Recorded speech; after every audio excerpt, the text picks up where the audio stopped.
Hello दोस्तों, welcome to decode Indian. I hope आप सभी अच्छे हैं। तो आज के इस लेक्चर में हम नवंबर मंथ के बैंकिंग एंड फाइनेंशियल अवेयरनेस के ऊपर किस तरीके से आपसे क्वेश्चन पूछा जा सकता है एग्जाम में, उसको देखने वाले हैं। ओके, तो आई होप कि जितने सारे भी लोग ये वाला लेक्चर देख रहे हैं उन्होंने लास्ट वाला लेक्चर देखा हुआ है। तो लास्ट वाले लेक्चर में हमने नवंबर मंथ के बैंकिंग एंड फाइनेंस से रिलेटेड न्यूज़ को पढ़ा था, बहुत सारा न्यूज़ को हमने पढ़ा था।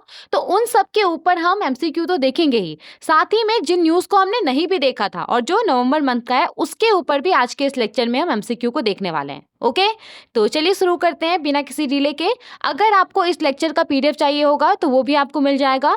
टेलीग्राम चैनल का लिंक डिस्क्रिप्शन बॉक्स में दिया गया है, वहां से जाकर के आप इस लेक्चर का और आने वाला जितना भी लेक्चर है उसका पीडीएफ डाउनलोड कर सकते हैं। ओके, तो चलिए शुरू करते हैं। तो यहाँ पे हमारे पास जो सबसे पहला क्वेश्चन है, इस क्वेश्चन में आपसे पूछा जा रहा है कि इनमें से किस ऑर्गेनाइजेशन के साथ मिल करके पंजाब एंड सिंध बैंक ने ई बैंक गारंटी फैसिलिटी को लॉन्च किया है। ओके, तो पंजाब एंड सिंध बैंक ने national e governance services limited NESL के साथ मिल करके ई बैंक गारंटी फैसिलिटी को लॉन्च किया है।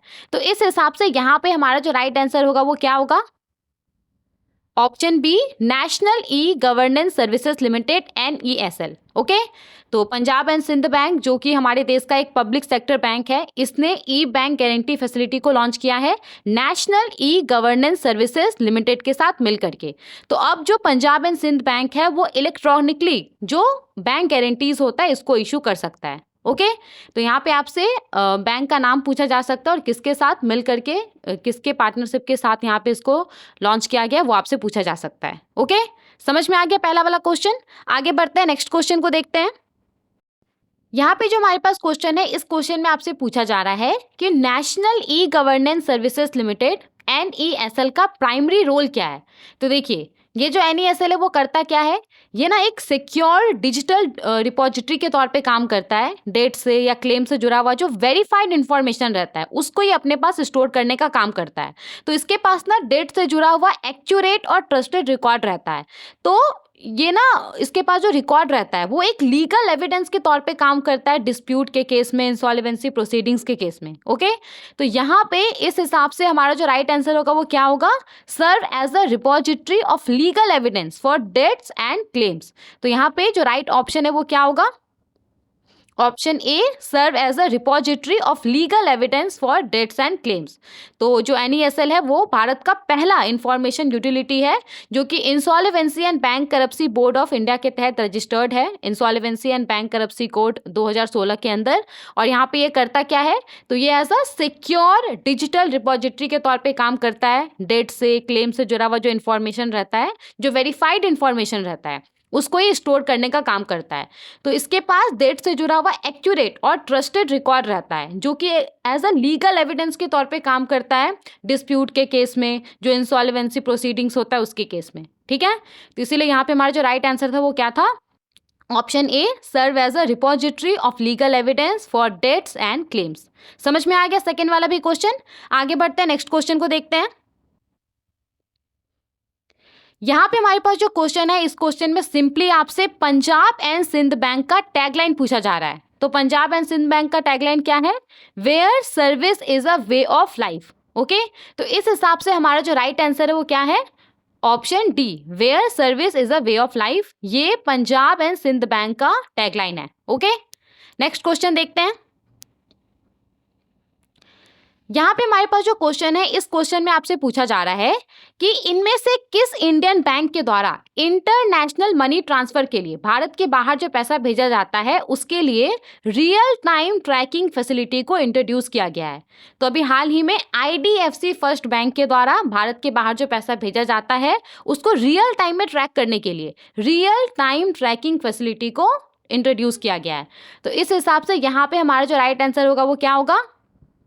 Option A, IDFC first bank. Okay, तो देखिए IDFC फर्स्ट बैंक पहला इंडियन बैंक है जो कि भारत के बाहर जो पैसा भेजा जाता है उसके लिए real time tracking facility offer कर रहा है।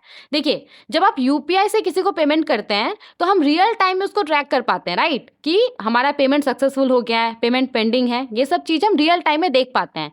लेकिन जब कोई व्यक्ति भारत के बाहर पैसा भेजता है तो यहाँ पे वो उसको रियल टाइम में ट्रैक नहीं कर पाता है, उसको बैंक से कॉन्टैक्ट करना पड़ता है, वेट करना पड़ता करता है। तो यहाँ पे अब IDFC फर्स्ट बैंक भारत का पहला इंडियन बैंक बन गया है जिसने कि भारत के बाहर जो पैसा भेजा जाता है उसके लिए रियल टाइम ट्रैकिंग फैसिलिटी को लॉन्च किया है। तो यहाँ पे IDFC फर्स्ट बैंक का जो कस्टमर है उसके द्वारा भारत के बाहर जो पैसा भेजा जाएगा उसको अब वो रियल टाइम में ट्रैक कर सकता है। ओके, समझ में आ गया? आगे बढ़ते हैं, नेक्स्ट क्वेश्चन को देखते हैं। यहाँ पे जो हमारे पास क्वेश्चन है, इस क्वेश्चन में आपसे पूछा जा रहा है कि IDFC फर्स्ट बैंक ने जो real time international payment tracking facility को लॉन्च किया है वो इनमें से किस ऑर्गेनाइजेशन के साथ मिल करके लॉन्च किया है। ओके, तो स्विफ्ट के साथ मिल करके IDFC फर्स्ट बैंक ने रियल टाइम ट्रैकिंग फैसिलिटी को लॉन्च किया है भारत के बाहर जो पैसा भेजा जाता है उसके लिए। तो इस हिसाब से हमारा जो राइट आंसर होगा वो क्या होगा? Option B, Swift. ओके, तो ये जो सर्विस है इसको जो IDFC फर्स्ट बैंक है उसने स्विफ्ट के साथ मिल करके डेवलप किया है। और जो कस्टमर्स है IDFC फर्स्ट बैंक का वो इस सर्विस को कैसे यूज़ कर सकता है, तो IDFC फर्स्ट बैंक का जो मोबाइल ऐप है और जो इसका इंटरनेट बैंकिंग प्लेटफॉर्म है उसके थ्रू ये इस फैसिलिटी को यूज़ कर सकते हैं। ओके, नाउ यहाँ पे एक टर्म आया है स्विफ्ट, तो स्विफ्ट का फुल फॉर्म क्या है? Society for world wide inter bank financial telecommunication. Okay, तो S for society, W for world wide, I for inter bank, F for financial, T for telecommunication. Okay, society for world wide inter bank financial telecommunication.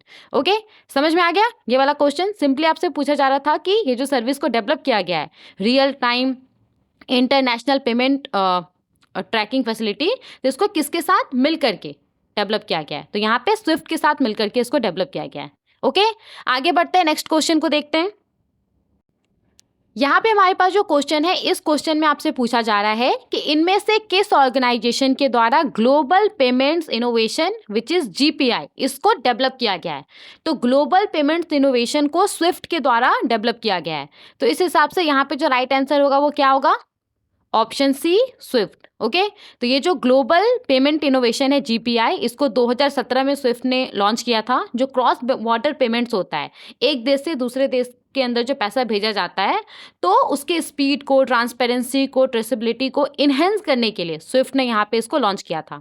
और याद रखिएगा कि IDFC first bank पहला Indian bank है जिसने कि global payment innovation को implement किया है एप्लीकेशन प्रोग्रामिंग इंटरफेसेस का इस्तेमाल करके। ओके, तो इसीलिए ये न्यूज़ बहुत इंपॉर्टेंट है। समझ में आ गया? आगे बढ़ते हैं, नेक्स्ट न्यूज़ को देखते हैं। यहाँ पे हमारे पास जो न्यूज़ है ये स्टैटिक पॉइंट से है। यहाँ पे आपसे पूछा जा रहा है कि IDFC फर्स्ट बैंक का एस्टैब्लिशमेंट ईयर क्या है? तो IDFC फर्स्ट बैंक का एस्टैब्लिशमेंट ईयर है 2015। तो इस हिसाब से जो राइट आंसर होगा वो क्या होगा? Option B, 2015। ओके, आगे बढ़ते हैं, नेक्स्ट क्वेश्चन को देखते हैं। यहाँ पे हमारे पास जो क्वेश्चन है ये काफ़ी इंपॉर्टेंट क्वेश्चन है। इसमें आपसे पूछा जा रहा है कि इनमें से किन बैंकों को as a domestic systematically important banks DSIBs के तौर पे आइडेंटिफाई किया गया है 2024 के लिए रिजर्व बैंक ऑफ इंडिया के द्वारा। तो आप इसको बिल्कुल रट लीजिए, बहुत इंपॉर्टेंट है ये। बस 3 ही बैंक है, SBI, HDFC बैंक और ICICI बैंक। याद रहेगा, SBI, HDFC बैंक और ICICI बैंक को ऐसा डोमेस्टिक सिस्टमैटिकली इंपॉर्टेंट बैंक्स के तौर पे आइडेंटिफाई किया गया है 2024 के लिए रिजर्व बैंक ऑफ इंडिया के द्वारा। और यहाँ पे कोई चेंजेस नहीं किया गया, पिछले साल भी सेम कैटेगराइजेशन हुआ था। ओके, तो ये भी याद रखिएगा। तो इस हिसाब से हमारा जो राइट आंसर है वो क्या होगा? Option D, SBI, HDFC bank and ICICI bank. Okay, आगे बढ़े, नेक्स्ट क्वेश्चन को देखें। यहाँ पे हमारे पास जो क्वेश्चन है, इस क्वेश्चन में आपसे पूछा जा रहा है कि ये जो DSIB फ्रेमवर्क है, domestic systematically important banks framework है, इसको रिजर्व बैंक ऑफ इंडिया ने कब स्टैब्लिश किया था? तो रिजर्व बैंक ऑफ इंडिया ने इसको 2014 में स्टैब्लिश किया था। ठीक है, तो यहाँ पे जो राइट आंसर होगा वो क्या होगा? Option C, 2014। आगे बढ़ते हैं, नेक्स्ट क्वेश्चन को देखते हैं। यहाँ पे हमारे पास जो क्वेश्चन है इसमें आपसे पूछा जा रहा है कि ये जो domestic systematically important banks framework है, इस फ्रेमवर्क के तहत बकेट 4 में स्टेट बैंक ऑफ इंडिया को रखा गया है। तो स्टेट बैंक ऑफ इंडिया को एक्स्ट्रा CET1 कैपिटल कितना मेंटेन करना है 1 अप्रैल 2025 से? समझ में आया क्वेश्चन? DSIB फ्रेमवर्क के अंदर बकेट 4 में जो SBI है उसको 1 अप्रैल 2025 से एडिशनल और कितना CET1 कैपिटल मेंटेन करके रखना है। तो यहाँ पे 0.80% उसको एक्स्ट्रा CET1 कैपिटल मेंटेन करके रखना है। तो इस हिसाब से यहाँ पे जो राइट आंसर होगा वो क्या होगा? ऑप्शन सी 0.80%। ओके, अब देखिए यहाँ पे इसको एडिशनल कितना CET1 कैपिटल मेंटेन करके रखना है ना, ये डिपेंड करता है कि इसको कौन से बकेट के अंदर रखा गया है, और इसको कौन से बकेट के अंदर रखा गया है ये इस चीज़ पे डिपेंड करता है कि इसको कितना सिस्टमैटिक इंपॉर्टेंस स्कोर मिला है। तो यहाँ पे जैसे कि SBI का हम बात करें तो SBI को बकेट 4 के अंदर रखा गया है, तो इस हिसाब से SBI को 1 अप्रैल 2025 से एडिशनल 0.80% का CET1 कैपिटल मेंटेन करके रखना होगा। ओके, बकेट 2 में HDFC बैंक को रखा गया है, तो यहाँ पे इस हिसाब से HDFC बैंक को एडिशनल 0.40% का CET1 कैपिटल मेंटेन करके रखना होगा 1 अप्रैल 2025 से। और बकेट 1 में ICICI बैंक को रखा गया है, तो इसको एडिशनल 0.20% का जो CET1 कैपिटल है वो मेंटेन करके रखना होगा। ठीक है, तो यही इस क्वेश्चन में आपसे पूछा जा रहा था। चलिए आगे बढ़ते हैं, नेक्स्ट क्वेश्चन को देखते हैं। आपको नाम याद रखना है। ओके, क्या क्या नाम था? State bank of India, HDFC bank और ICICI बैंक, इन तीनों बैंकों को फिर से एक बार as a domestic systematically important banks के तौर पे आइडेंटिफाई किया गया है रिजर्व बैंक ऑफ इंडिया के द्वारा 2024 के लिए। आगे बढ़ते हैं, नेक्स्ट क्वेश्चन को देखते हैं। यहाँ पे जो हमारे पास क्वेश्चन है, इस क्वेश्चन में आपसे पूछा जा रहा है कि स्टेट बैंक ऑफ इंडिया को इनमें से किस साल as a domestic systematically important banks के तौर पे क्लासिफाई किया गया था। तो आपसे सिंपली पूछा जा रहा है कि पहली बार SBI को कब as a domestic systematically important banks के तौर पे क्लासिफाई किया गया था। तो पहली बार स्टेट बैंक ऑफ इंडिया को 2015 में एज अ DSIB के तौर पे क्लासिफाई किया गया था। तो यहाँ पे हमारा जो राइट आंसर होगा वो क्या होगा? Option B 2015। तो यहाँ पे आप देख सकते हैं स्टेट बैंक ऑफ इंडिया को सबसे पहली बार 2015 में as a domestic systematically important banks के तौर पे क्लासिफाई किया गया था। 2016 में ICICI बैंक को और 2017 में HDFC बैंक को एज अ DSIB के तौर पे क्लासिफाई किया गया था। ठीक है, समझ में आ गया? आगे बढ़ते हैं, नेक्स्ट क्वेश्चन को देखते हैं।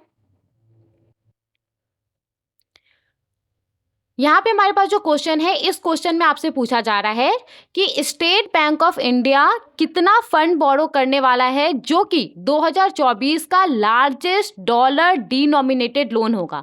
तो स्टेट बैंक ऑफ इंडिया यहाँ पे 1.25 बिलियन डॉलर का फंड बोरो करने वाला है जो कि 2024 का लार्जेस्ट डॉलर डिनोमिनेटेड लोन होगा। तो इस हिसाब से हमारा जो राइट आंसर है वो क्या है? Option A 1.25 billion dollar. ठीक है, तो स्टेट बैंक ऑफ इंडिया यहाँ पे प्लान कर रहा है 1.25 बिलियन डॉलर तक फंड बोरो करने का, जो कि इस साल का जो हमारे देश का फाइनेंशियल सेक्टर है उससे लार्जेस्ट डॉलर डिनोमिनेटेड लोन होगा। ठीक है, समझ में आ गया ये वाला भी क्वेश्चन? आगे बढ़ते हैं, नेक्स्ट क्वेश्चन को देखते हैं। यहाँ पे हमारे पास जो क्वेश्चन है, इस क्वेश्चन में आपसे पूछा जा रहा है कि इनमें से कौन सी कंपनी के द्वारा फिनटेक प्लेटफॉर्म को लॉन्च किया गया है मैरिजेस के लिए फाइनेंशियल असिस्टेंस प्रोवाइड करने के लिए। तो यहाँ पे matrimony.com के द्वारा एक फिनटेक प्लेटफॉर्म लॉन्च किया गया है जो कि मैरिजेस के लिए जो फाइनेंशियल असिस्टेंस होता है, लोन होता है, वो प्रोवाइड करेगा। ओके, तो इस हिसाब से यहाँ पे हमारा जो राइट आंसर है वो क्या है? Option B matrimony.com। ठीक है, आगे बढ़ते हैं, नेक्स्ट क्वेश्चन को देखते हैं। तो देखिए यहाँ पे हमारे पास जो क्वेश्चन है, इस क्वेश्चन में आपसे पूछा जा रहा है कि रिजर्व बैंक ऑफ इंडिया ने अभ्युदय कोऑपरेटिव बैंक के बोर्ड के ऊपर जो सुपर सेशन था उसको कब तक के लिए एक्सटेंड कर दिया है।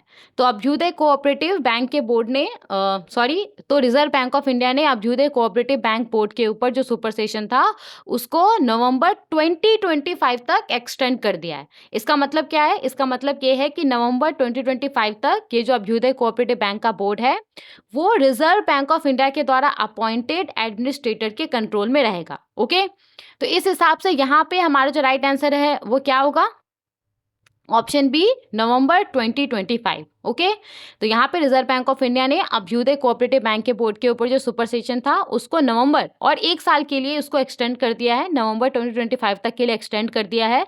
और यहाँ पे आरबीआई ने इस बैंक के बोर्ड के अंदर जो एडमिनिस्ट्रेटर को अपॉइंट किया था, सत्य प्रकाश पाठक जी को, तो इनको यहाँ पे बोला गया है कि ये अपने पोस्ट पे बने रहें। ठीक है, तो सिंपली आपसे ये पूछा जा रहा था कि सुपरसेशन को कब तक के लिए एक्सटेंड किया गया है। ठीक है, आगे बढ़ते हैं, नेक्स्ट क्वेश्चन को देखते हैं।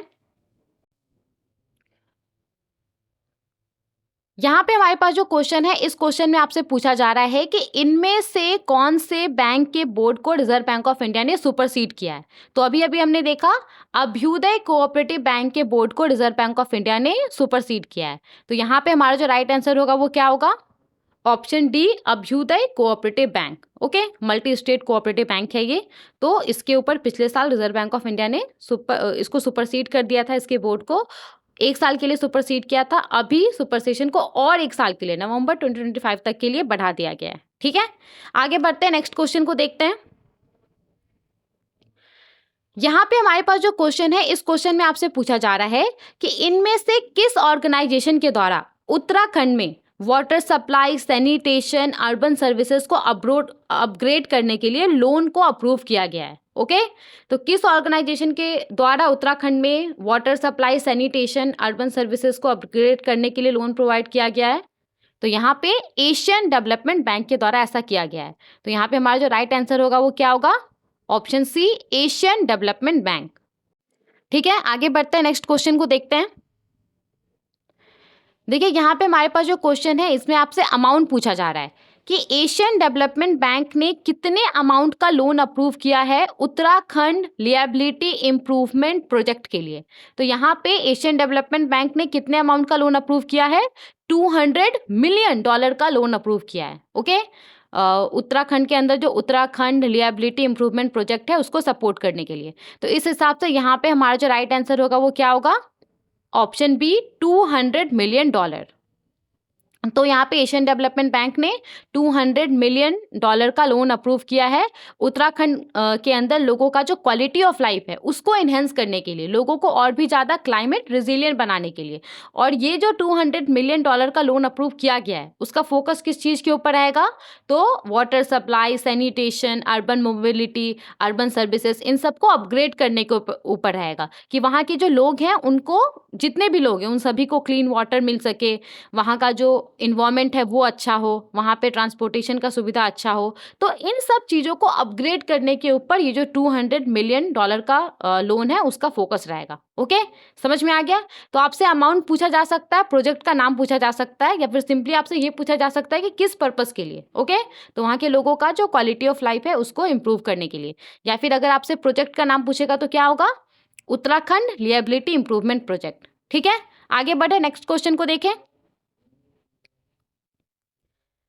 यहाँ पे हमारे पास जो क्वेश्चन है, इस क्वेश्चन में आपसे पूछा जा रहा है कि एशियन डेवलपमेंट बैंक का कितना मेंबर कंट्रीज है, इसका कितना मेंबर सदस्य है।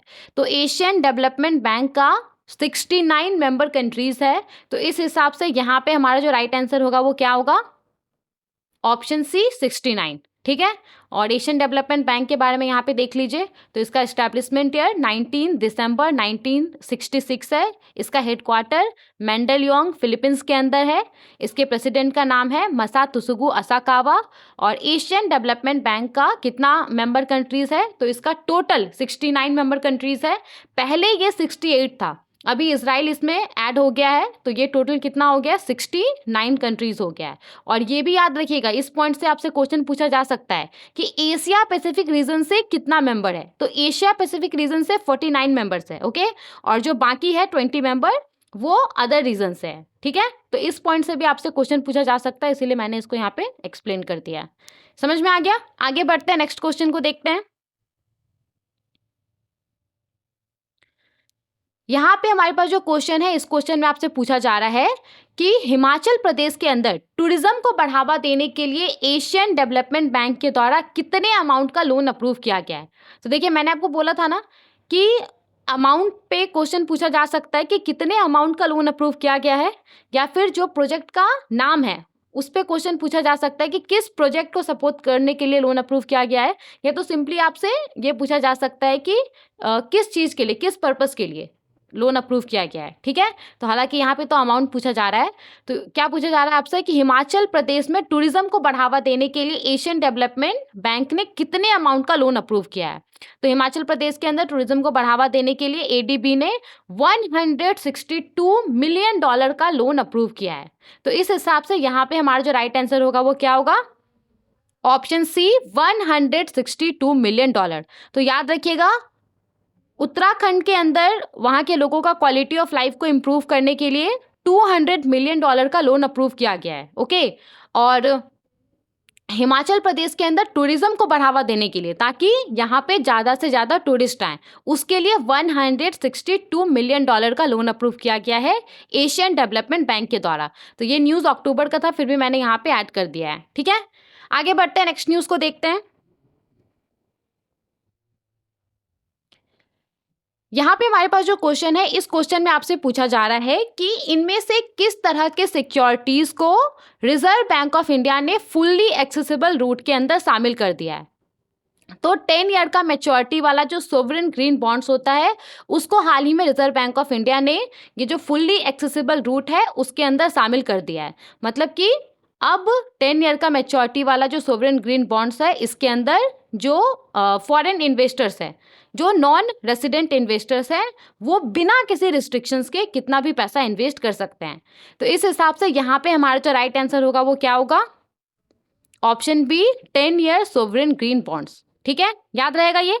आगे बढ़ते हैं, नेक्स्ट क्वेश्चन को देखते हैं।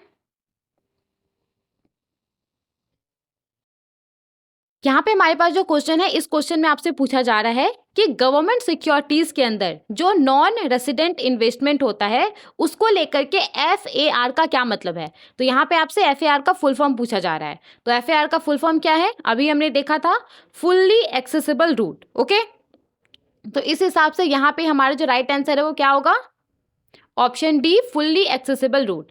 देखिए, फुल्ली एक्सेसिबल रूट को रिजर्व बैंक ऑफ इंडिया ने 30 मार्च 2020 को इंट्रोड्यूस किया था, और इसके तहत ना कुछ स्पेसिफाइड सेंट्रल गवर्नमेंट सिक्योरिटीज़ है। तो इन सिक्योरिटीज़ के अंदर जो नॉन रेसिडेंट इन्वेस्टर्स हैं, वो बिना किसी रिस्ट्रिक्शन के कितना भी पैसा इन्वेस्ट कर सकता है। जनरली क्या होता है, जब कोई नॉन रेसिडेंट इन्वेस्टर भारत के अंदर इन्वेस्ट करता है, तो वो एक लिमिट तक ही इन्वेस्टमेंट कर सकता है। लेकिन फुल्ली एक्सेसिबल रूट के तहत, इस रूट के तहत जो स्पेसिफाइड सेंट्रल गवर्नमेंट सिक्योरिटीज़ है, इसके अंदर नॉन रेसिडेंट इन्वेस्टर्स कितना भी पैसा इन्वेस्ट कर सकता है बिना किसी रिस्ट्रिक्शन के। और ऐसा नहीं है कि डोमेस्टिक इन्वेस्टर्स के लिए ये जो स्पेसिफाइड सिक्योरिटीज़ है वो ओपन नहीं है। डोमेस्टिक इन्वेस्टर्स तो इसमें इन्वेस्ट कर ही सकता है। ठीक है, समझ में आ गया। आगे बढ़ते हैं, नेक्स्ट क्वेश्चन देखते हैं। यहाँ पे हमारे पास जो क्वेश्चन है, इस क्वेश्चन में आपसे पूछा जा रहा है कि हाल ही में स्टेट बैंक ऑफ इंडिया के द्वारा जो 500 मिलियन डॉलर का फंड रेज किया गया है डॉलर बॉन्ड्स को इशू करके, तो उसके ऊपर कूपन रेट किया है। ओके, मतलब कि स्टेट बैंक ऑफ इंडिया ने जो डॉलर बॉन्ड्स इशू किया है और जो फंड रेज किया है, तो जो बॉन्ड होल्डर हैं उन लोगों को SBI कितना रेट के हिसाब से इंटरेस्ट पे करेगा। ठीक है, कूपन रेट वही होता है, इंटरेस्ट रेट होता है। ठीक है, तो यहाँ पे 5.125% के हिसाब से जो SBI है वो बॉन्ड होल्डर्स को इंटरेस्ट पे करेगा। तो यहाँ पे हमारा जो राइट आंसर होगा वो क्या होगा, option C 5.125%। Okay, state bank of India ने 500 मिलियन डॉलर का फंड रेज किया है डॉलर बॉन्ड्स इशू करके।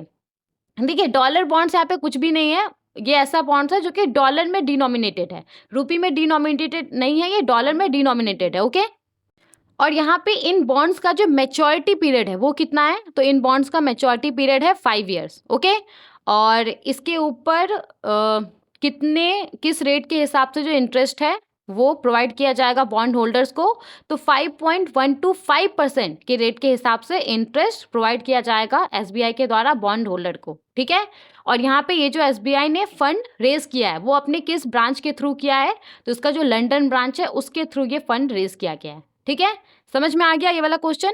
अमाउंट याद रखिएगा, SBI ने 500 मिलियन डॉलर फंड रेज किया है क्या इशू करके? तो डॉलर बॉन्ड्स इशू करके इसने जो फॉरेन इन्वेस्टर्स है, जो इंटरनेशनल इन्वेस्टर्स है, उससे इसने फंड रेज किया है। इसका मैच्योरिटी पीरियड कितना है? 5 ईयर है। कूपन रेट क्या है? 5.125% है।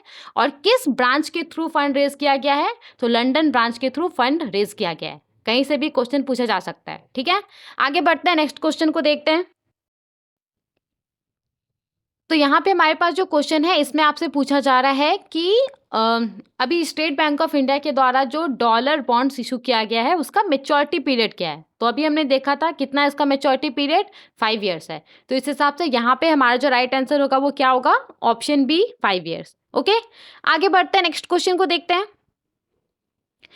यहाँ पे हमारे पास जो क्वेश्चन है इसमें आपसे पूछा जा रहा है कि इनमें से किस कंट्री ने इंडिया के साथ मेमोरेंडम ऑफ अंडरस्टैंडिंग एमओयू को साइन किया है क्रॉस बॉर्डर ट्रांजैक्शंस के लिए, जो लोकल करेंसीज होता है उसके इस्तेमाल को बढ़ावा देने के लिए।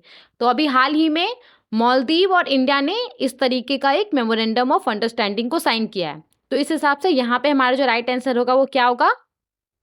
Option A, Maldives. ठीक है, तो रिजर्व बैंक ऑफ इंडिया ने और मालदीव का जो सेंट्रल बैंक है मालदीव्स मॉनेटरी अथॉरिटी एमएमएम, इन दोनों ने यहाँ पे मोमेरेंडम ऑफ अंडरस्टैंडिंग को साइन किया है। किस चीज़ के लिए?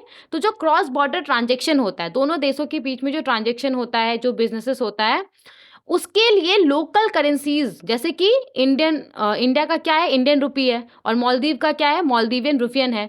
तो इन दोनों लोकल करेंसीज को बढ़ावा देने के लिए यहाँ पे इस तरीके का मेमोरेंडम ऑफ अंडरस्टैंडिंग साइन हुआ है।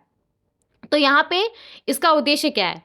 जैसे कि मान लीजिए कोई इंडियन कंपनी है, उसने मालदीव के किसी कंपनी को कुछ गुड्स एक्सपोर्ट किया, तो अब यहाँ पे ना मालदीवियन कंपनी यूएस डॉलर में या फिर किसी दूसरे करेंसी में इंडियन कंपनी को पे करने के जगह पे उसका जो खुद का करेंसी है मालदीवियन रुपयन, उसमें वो भारत की जो कंपनी है उसको पे कर देगा। और सिमिलरली मान लीजिए कि भारत ने मालदीव से कोई सर्विस या फिर प्रोडक्ट लिया है, तो यहाँ पे इंडियन कंपनी किसी फॉरेन करेंसी में मालदीव को पे करने के जगह पे इंडियन रुपीस में पे कर देगा।